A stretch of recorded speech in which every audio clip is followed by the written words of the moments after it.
opening up our composition notebooks. Okay, and what I want you to do is to go to the first clean page that you have. Okay, you have your notebook? Okay, so for Unit 2, this unit's called Persuasion and Literature. Okay, so, just like mine, I just wrote that top part really big. Unit 2, Persuasion and Literature. My title page.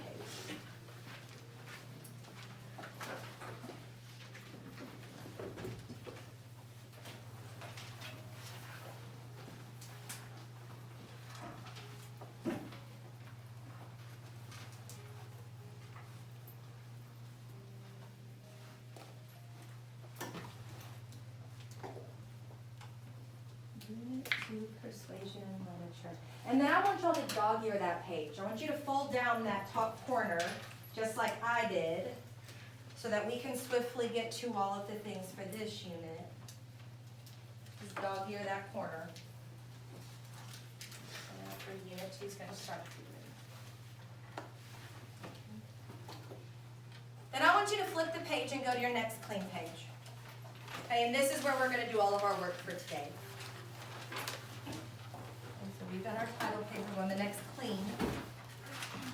Okay, and then just like we usually do, we're going to copy those 2 EQs at the very top. Now I have them big on the board. That's probably easier to read. Big on the TV versus the board. But our first one is, what can a character's use of persuasion reveal to a reader? And then how can a work of literature reflect a cultural perspective? Okay, you're copying those 2. Top of your next clean page. Okay, so that first EQ we've already kind of started to talk about with that bell ringer. Still going to live in that land of persuasion, but now we start to characterize people based on how we identify that they persuade. Okay, the second part we've already been talking about some too, with Their Eyes Were Watching God and the works of Zora Neale Hurston. We know that she studied anthropology, and she was interested in how people talk, converse, interact with one another, and what that shows about a culture. And so we're going to keep that up, but we're going to be moving it to a whole different continent for this book, okay, for this unit. And I've already emailed your grown-ups, but we're going to be starting Things Fall Apart by Chinua Achebe on Monday of next week, a week from today. Okay, you're going to skip a line under your EQ, and we're going to write a couple I wonder and I notice statements. Now, what you see on the TV is a snippet of dialogue, just 2 lines, and it's from the very beginning of the short story we're starting today. It says, "Have you written to your dad yet?" asked Nene one afternoon as she sat with Nemeka in her room at 16 Kasanga Street, Lagos. "No, I've been thinking about it. I think it's better to tell him when I get home on leave." Okay. So what I want you to do under your EQ is to give me 3 to 5 I notice, I wonder. These can be about anything. It could be about content, how the author wrote, anything at all is up for game. What do you notice that the author did? What do you wonder about the conversation? Let's take about 1 more minute. If you haven't given me an I wonder statement, give me one of those. If you haven't given me an I notice statement, give me one so that you have both. All right, I want to hear some of these. Looking at that same question, do you notice anything else? Did anything point out anything about that question? What'd you get? Well, I was just like, the address is like really specific.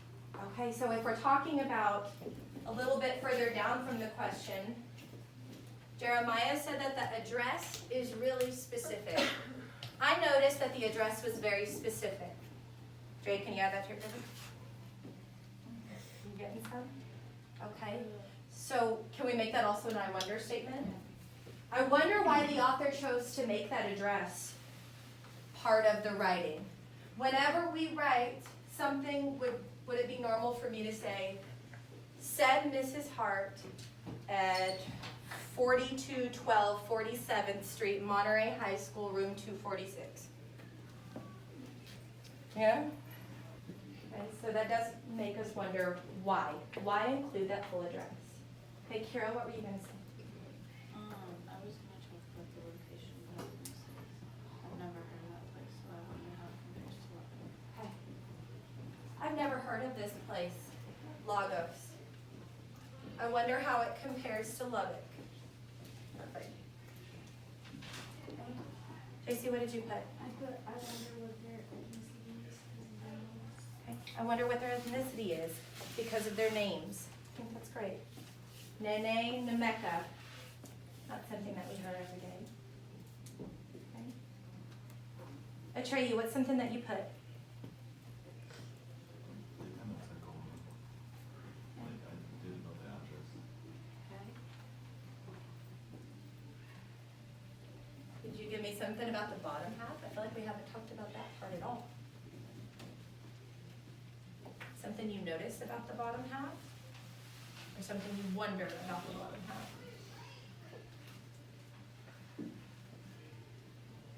What do you notice? I know it's something you see.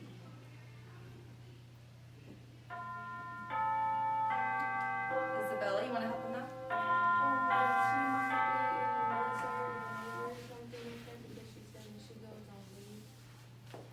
She said that maybe they're in the military.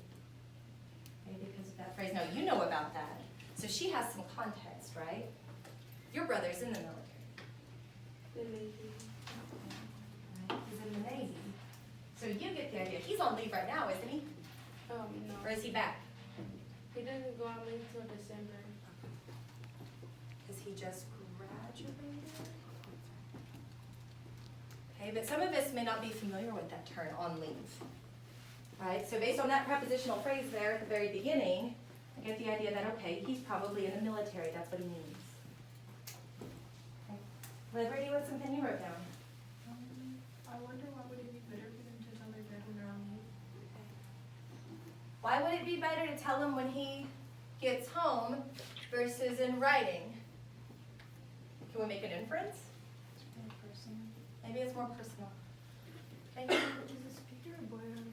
Okay, that's a good question. Okay, and the first one we know, have you written to your dad yet that the speaker is Nene, and that is a she, a female. And then on the bottom one, we're not quite sure. Wonder what their relation is. You don't think they're siblings? Why do we know they're not siblings? Your dad? To your dad yet? Maybe they are, maybe they're step siblings, they don't have the same dad. Okay, but what's their relation? Have they had a conversation about this before? Yeah. What context clue lets you know that they've had a conversation about this before? Yet. That one word. Have you written to your dad yet? How do we know she feels about this conversation? Which one? Okay.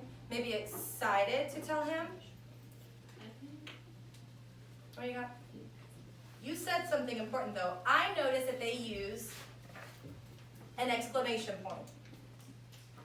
Right? So even just punctuation could be something that we want to pick up on besides just single words like yet. Yeah. Or they might be annoyed. They're like, oh, stop asking me about my dad. Stop asking me about talking to my dad about that conversation, so maybe they're trying to put it off just a little bit. Whenever we start reading Marriage is a Private Affair, you're going to see this at the very beginning of the short story. We're going to get some answers to those I wonder, I notice questions. Okay? But for right now, I want us to do a little bit of background information into this place, Lagos, and then into another place that is going to be discussed in the short story.